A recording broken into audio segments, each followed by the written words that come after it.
નમસ્તે વિદ્યાર્થી મિત્રો, ધોરણ 7 ની અંદર સબ્જેક્ટ ઇંગ્લિશ ગ્રામર તેની અંદર આપણે નવું સેમ ચાલુ કરવા જઈ રહ્યા છે સેમેસ્ટર નંબર 2. તેની અંદર lesson number 1 the simple present tense એટલે કે સાદો વર્તમાન કાળ. હવે સૌપ્રથમ વર્તમાન કાળ એટલે કે કેવો કાળ? તો કે જે ક્રિયા જે હાલમાં જ થઈ રહી છે, રોજબરોજના ઉપયોગ દર્શાવવા માટે જે આપણે કોઈ પણ ક્રિયા કરીએ છીએ કે જે ક્રિયા ચાલુ છે તો તેને આપણે સાદો વર્તમાન કાળ એટલે કે વર્તમાનમાં જ જે પણ કોઈ ક્રિયા છે દોડવાની, ચાલવાની, ખાવાની, તો તે સાદો વર્તમાન કાળ તરીકે એટલે કે જે વર્તમાનમાં ક્રિયા થઈ રહી છે તો તેને આપણે સાદો વર્તમાન કાળ કહીશું. હવે તેની અંદર આપણે કેટલાક ટુ બી ના ક્રિયાપદના રૂપો જોઈશું, હેવ, હેઝ ના, ડુ, ડઝ ના, ત્યારબાદ કેટલાક નિયમો જોવા પડશે.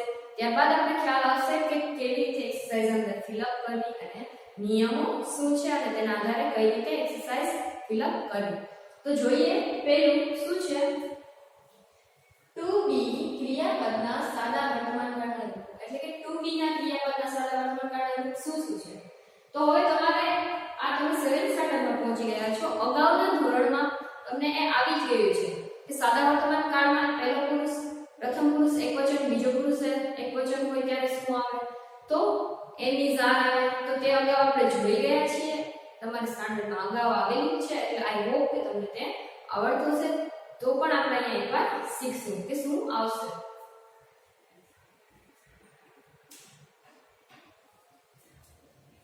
ફોર એક્ઝામ્પલ અહીં એકવચન અને બહુવચનના તમે ક્રિયાપદના ટુ બી ના રૂપ આપેલા છે, તમારે ઓલવેઝ યાદ રાખવાના છે તો જ તમને આગળ એક્સરસાઇઝ આવડશે.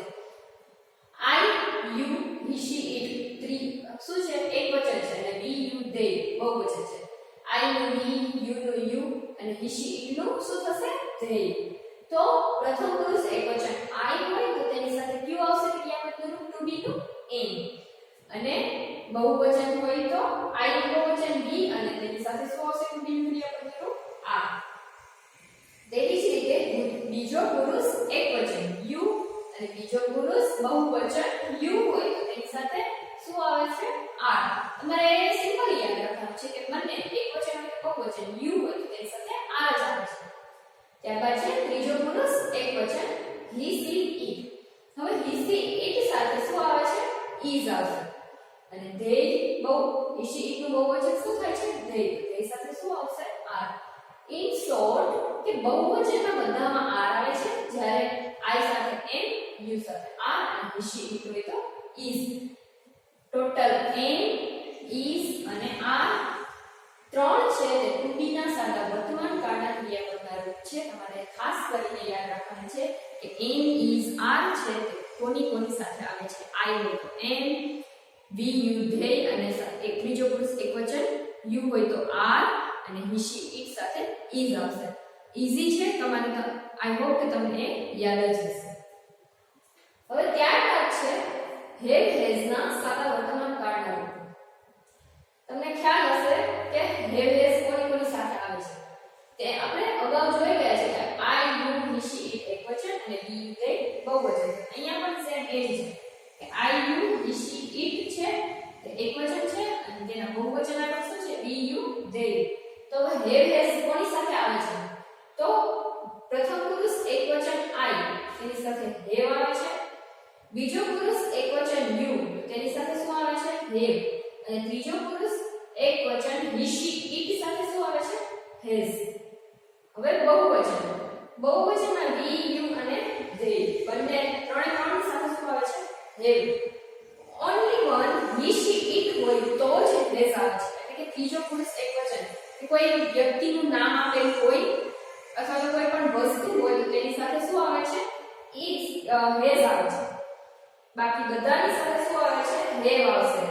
આઈ, યુ, વી, યુ, ધે ગમે તે હોય હેવ આવશે. બાકી હી, શી, ઇટ હોય તો જ હેઝ આવશે.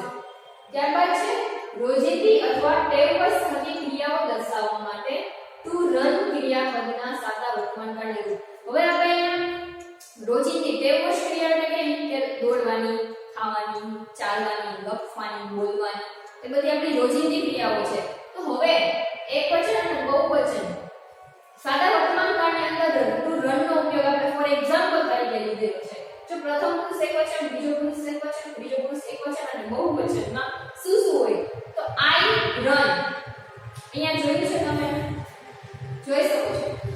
I run, you run, we run, you run, he, she, it સાથે શું એવું છે? runs અને they તો run.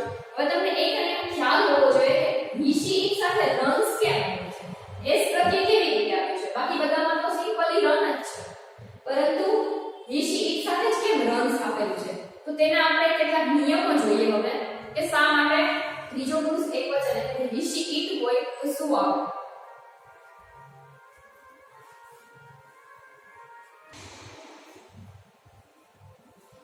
તો નિયમોની અંદર શું કીધું છે કે આપણે અગાઉ એક્ઝામ્પલ જોયું એમાં જોઈ ગયા છે કે he, she, it હોય ત્યારે શું થયું હતું? run નું runs થઈ ગયું. શા માટે? ક્રિયાપદનું જે મૂળ રૂપ હતું run તે બદલાઈ ગયું હતું, s પ્રત્યય લાગ્યો. પરંતુ હવે તમારે ખાસ યાદ રાખવાનું છે કે ત્રીજો પુરુષ એકવચન હોય ત્યારે જ મૂળ રૂપ છે ક્રિયાપદનું તે બદલાય છે. બાકી પ્રથમ પુરુષ એકવચન હોય, બહુવચન હોય તો ક્રિયાપદનું મૂળ રૂપ છે તે તેનું તેમ જ રહેશે. તેના નિયમો શું છે કે ત્રીજા પુરુષ એકવચનમાં જ ક્રિયાપદને શું થાય છે? s પ્રત્યય લાગે છે. હવે આપણે જોઈ ગયા તે અનુસાર કે ત્રીજો પુરુષ એકવચન આપેલું હોય, કોઈ વ્યક્તિનું નેમ આપેલું હોય, he હોય, she હોય, એનિમલ હોય, કંઈ પણ આપેલું હોય તો તેને શું થાય છે કે ક્રિયાપદનું મૂળ રૂપ છે તે બદલાઈ જાય છે. તો તેના નિયમો શું છે? પહેલું છે કે ત્રીજા પુરુષ એકવચનમાં ક્રિયાપદને અંતે double s, sh, ch, x, k, o આવેલા હોય તો es પ્રત્યય લાગે છે. શું કીધું છે કે જ્યારે ત્રીજો પુરુષ એકવચનમાં ક્રિયાપદ જે મૂળ આપેલું છે તેને અંતે double s, sh, ch, x કે o આવેલા હોય તો જ es પ્રત્યય લાગે છે. ફોર એક્ઝામ્પલ અહીંયા તમને આપેલું છે PASS પાસ. હવે જો તમે ડબલ s અહીંયા છે તો આવ્યા છે ડબલ s તો શું થશે? પાસ નું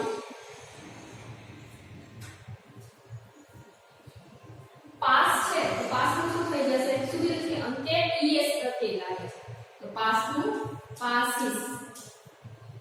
ત્યારબાદ વોશ અંતે sh પ્રત્યય લાગ્યો છે તો શું થશે? es પ્રત્યય લાગશે વોશિશ અંતે es. ત્યારબાદ છે ટીચ, ch આવ્યો છે જુઓ અંતે તો શું થશે? teaches. ત્યારબાદ છે પીચ, s આવ્યો છે અંતે તો શું થશે? es પ્રત્યય લાગશે. આ નિયમો તમે બધા અગાઉના ધોરણમાં તમે શીખી જ ગયા છો, પરંતુ તમે પાછું રિવાઇઝ કરવા માટે શીખવવામાં આવે છે. હવે છે થર્ડ નિયમ શું છે કે ક્રિયાપદને અંતે વ્યંજન પ્લસ y આવેલા હોય તો y ની જગ્યાએ ies પ્રત્યય લાગે છે. હવે વ્યંજન કેટલા, સ્વર કેટલા? તમને ખ્યાલ હશે કે I, E, O, U total 5 શું છે? સ્વર છે અને રેસ્ટ ઓફ ધી લેટર્સ એટલે જે બાકીના અક્ષરો વધે છે તે શું છે? વ્યંજનો છે. તો તમને શું કીધું છે કે વ્યંજન પ્લસ y એટલે કે અંતે શું હોય? વ્યંજન હોય અને પ્લસ y હોય તો શું થશે કે y કટ કરી અને તેની સ્થાને શું આવશે? ies પ્રત્યય લાગે છે. ફોર એક્ઝામ્પલ જુઓ જોઈએ અહીંયા ટ્રાય. તો હવે જુઓ આ છે તે વ્યંજન છે અને પ્લસ y આવેલો છે તો શું થશે? સદા વર્તમાન કાળની અંદર મૂળ રૂપ બદલાય છે. બીજા પુરુષ એકવચનની અંદર તો y ને કટ કરી શું થશે? TRIES ટ્રાઇસ. ત્યારબાદ ફ્લાય એટલે l છે વ્યંજન છે પ્લસ y આવેલો છે તો શું થશે? y ને કટ કરી ફ્લાઇઝ. ies પ્રત્યય લાગ્યો છે. હવે સેમ ટુ ટ્રાય. r છે તો વ્યંજન છે પ્લસ y આવે છે તો y કટ કરી ક્રાય અને y ની સ્થાને શું આવશે? ies પ્રત્યય. ટોટલ 3 નિયમ જોયા કે ત્રીજા પુરુષ એકવચનમાં શું થશે? s પ્રત્યય લાગે છે, પરંતુ જો ક્રિયાપદને અંતે double s, sh, ch, x કે o આવેલા હોય તો શું થશે?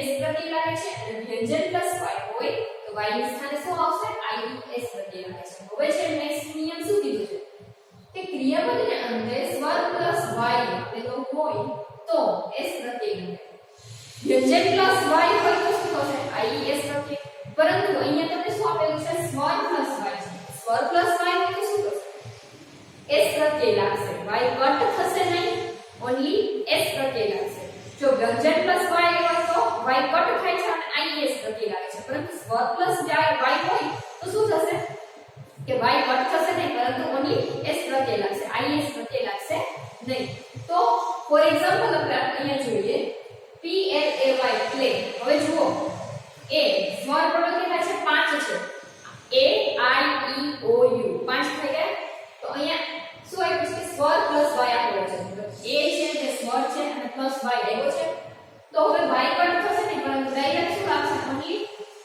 s પ્રત્યય લાઈકો પ્લે નું શું થશે પ્લેસ થશે સેમ ટુ સેમ અહીંયા u છે તે શું છે સ્વર છે તો સ્વર પ્લસ y આવેલો છે તો y કટ થશે નહીં તેની સામે શું થશે s પ્રત્યય લાગશે કે b u y